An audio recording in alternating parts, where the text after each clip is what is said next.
حضرت جنید بغدادی رحمۃ اللہ فرماتے ہیں کہ ایک حجام تھا، وہ اس وقت مکہ معظمہ میں کسی رئی شخص کے بال بنا رہا تھا۔ میرے مالی حالات نہایت شکستہ تھے۔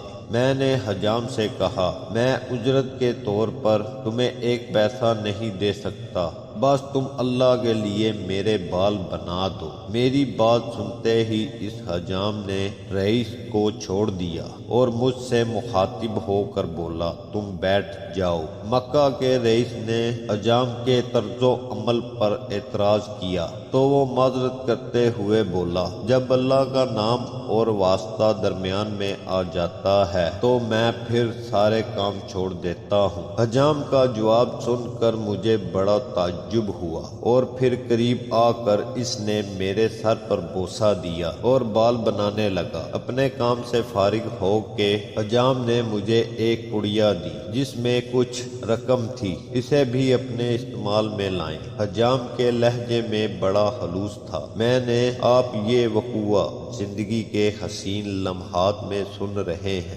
رقم قبول کر لی اور اس کے ساتھ نیت کی کہ جب جو پہلی آمدنی ہوگی وہ حجام کی نظر کروں گا۔ پھر چند روز بعد جب میرے پاس کچھ رقم آئی تو میں سیدھا اس حجام کے پاس پہنچا اور وہ رقم اسے پیش کر دی۔